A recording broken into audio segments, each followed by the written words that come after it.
First item అడిగినది Gandikota నిర్వాసితులకు డబ్బు clear కావాలా, దాదాపు 500 కోట్ల కొరకు. ఇంకొక 200 కోట్లు ఇంకా వసతులు కల్పన జరగాలి, రాజోరి జరగాలి. ఇది అందరం శాసనసభ్యులు ఉన్నారు, మైదుకూరు శాసనసభ్యుడు వరదరారెడ్డి గారు. ఇది చివరికి ఆలగడ్డ కూడా ఉపయోగపడుతున్నారు, దానికి నోట్ చేసుకున్నాడు కూడా. అదే కాకుండా ఎస్ఆర్బీసీ బనగానపల్లి ఎమ్మెల్యే గారికి నాకు కలిసి 30,000 ఎకరాలు పాడదల ఆ పైన కొండ శ్రీకేశ్వర దగ్గర నిలబడిన ఆస్కి మైలవరం కొడుకు ఎస్ఆర్బీసీ. అయితే అతనికి తెలియని కూడా తెలియదు ఎస్ఆర్బీసీ. 4వది ఆర్టీపీలో కూడా కొన్ని సమస్యలు ఉన్నాయి, ఆ సమస్యలు కూర్చోండి 4 ఐటాలు తీసుకున్నామంటే 4 ఐటాలు మాట్లాడాలి. ఇప్పుడు కూడా లోపల చెప్పినాడు, ఇది తెలియాలా, ఏం చేసేది తెలియాలా. ఇక్కడ రోడ్లు ఏ విధంగా జరుగుతున్నాయి, టిడ్కో హౌస్ జరుగుతుంది లేదా ఆపినారు. టిడ్కో హౌస్ ఎన్టీఆర్ హౌస్ గారు జగనన్న ఖాళీ అని సర్వనాశం చేసినారు. జగనన్న ఖాళీ జరుగుతుంది. రేపు ఏప్రిల్ 1 నుంచి కొత్త శాంక్షన్ కూడా ఇవ్వబోతున్నారు. గతంలో పల్లెలకు 3 సెంట్లు, ఇప్పుడు అదే టౌన్లో అయితే 2 సెంట్లు బయటకు వచ్చి కట్టుకోవాలి టిడ్కో హౌస్తో పాటు.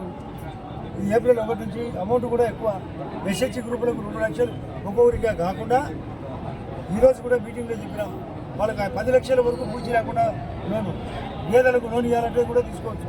గోకులాలు ఎక్కువ కడతారా, గ్రామీణ ఉపాధి పథకం కొత్తగా పథకం కాబోతుంది బీపీసీ రామ్జీ అనేది. రేపు మార్చి 1 అని ఏప్రిల్ 1 అన్నారు, దాన్ని మే 1కు మార్చినారు కూడా.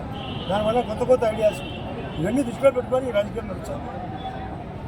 అన్ని రకాలుగా ట్రాన్స్పోర్ట్ కానీ, కమ్యూనికేషన్ కానీ, త్రాగునీరు కానీ, సాగునీరు కానీ, ఇండస్ట్రీ కానీ, టూరిజం కానీ, ఉద్యోగ కల్పన కానీ, టెర్రరిజం తగ్గిపోయింది, నక్సలిజం తగ్గిపోయింది, యాక్షనిజం తగ్గిపోయింది.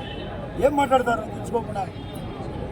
బ్యాంకింగ్ సిస్టమ్ పెరిగింది, ఇన్సూరెన్స్ పెరిగింది, హెల్త్ పెరిగింది, ఎడ్యుకేషన్ పెరిగింది, కరెంటు పెరిగింది. మనకు కరెంటు ఉత్పత్తి ఎంత జరిగింది తెలుసుకోవాలి. 450 గిగావాట్ ఉంటే దేశంలో, ఈ ప్రభుత్వం 550 గిగావాట్. 1 గిగావాట్ అంటే 1000 మెగావాట్. అది కూడా తెలియదు మనకు. గిగావాట్ అంటే ఏంది, మెగావాట్ అంటే ఏంది, వోల్టేజ్ అంటే ఏంది తెలియదు మనకు. చక్కటి వోల్టేజ్ ఉందా లేదా మీరు ప్రెస్ వాళ్ళు చెప్పాలా, తాగునీళ్ళు పెరిగాయా లేదా చెప్పాలా.